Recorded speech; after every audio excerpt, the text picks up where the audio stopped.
guys, good morning or good afternoon. Thank you for finding time to watch these videos.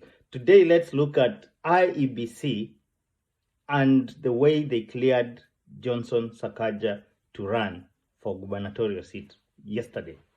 So, they said, that's IEBC, that they do not have the capacity to verify the validity of the degree certificate that Sakaja presented.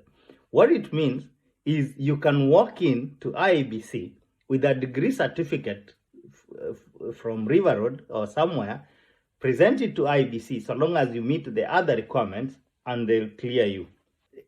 And look at another issue, how IEBC made a U-turn and nullified Walter Mongare's clearance after Jimmy Wanjigi has complained. Remember, Walter Mongare had been cleared to run for presidency.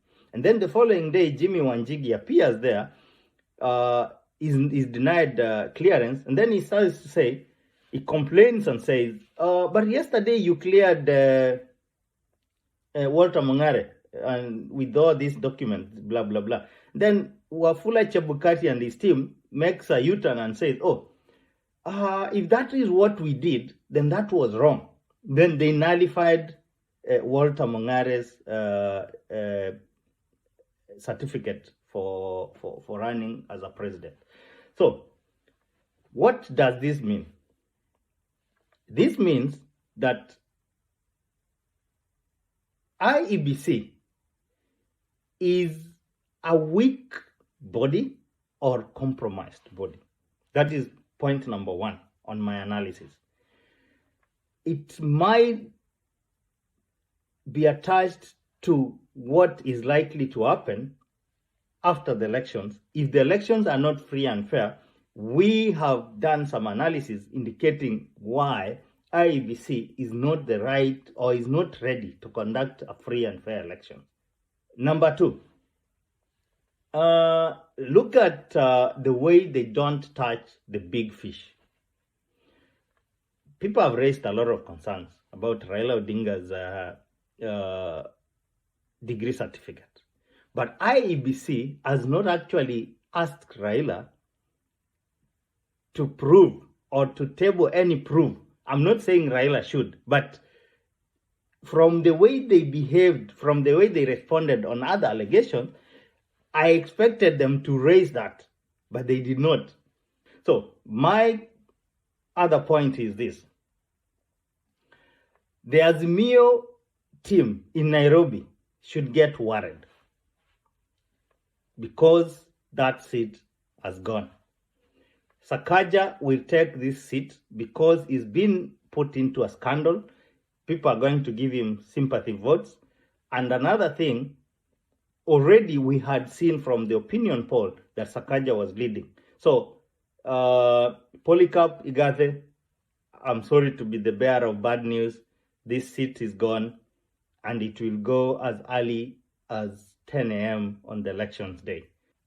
It again takes me back to tell you that there is no deep state. The deep state, everyone was talking about, including William Ruto, that the deep state is the one frustrating Sakaja. Sakaja amesoma na makaratasi yake inajulikana. Wacheni kukoroga mambo ya Johnson Sakaja. Watu wa deep state na system. That deep state should have still gone to order IEBC or to manipulate IEBC and tell them, do not clear Sakaja. But Sakaja has been cleared. So these are some of the indicators that there is no deep state. I told you earlier in one of my videos that there is no deep state. Raila Odinga should work very hard as Mio team campaign with a lot of unity. Make sure you win the presidency in a free and fair way. There is no deep state that is going to help rig elections, considering the way the Wafula Chebukati team is conducting itself. In any case, if there is a deep state that can manipulate IEBC, it is the Kenya Kwanza team. I said it in one of my videos. Wacheni utapeli. Sakaja ako na makaratasi ya kutosha. Na nyinyi ambayo mnakorogana hapo, Wacha IEBC ifanye kazi yake. Nyinyi watu wa Jubilee tukutaneni kwa debe.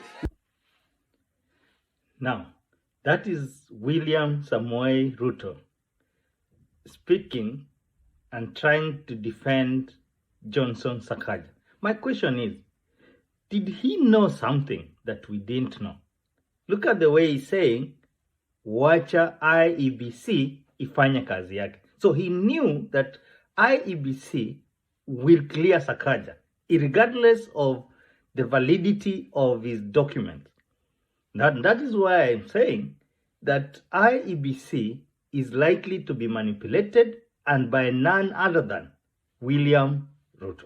The irony is that you have an electoral fraud that has been perpetrated and that has been nullified by the Supreme Court, and the body that committed those illegalities then goes on a retreat to a property owned by one of the contestants, then a day after the so-called retreat comes out and says that everything is okay.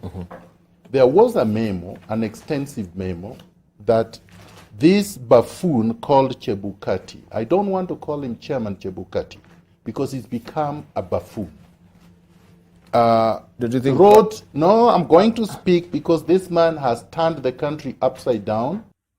That is a clip by Miguna in 2017, trying to justify and explaining his opinion about IEBC, and Wafula Chebukati, to be precise, as the chairman. All of us should expect a free and fair election from the IEBC, but it raises a lot of questions whether they are in that position. Are they capable of giving us that free and fair election? And that is what we are asking for. Bwana Wafula Chebukati and your team, kindly do not take Kenya to where we've come from.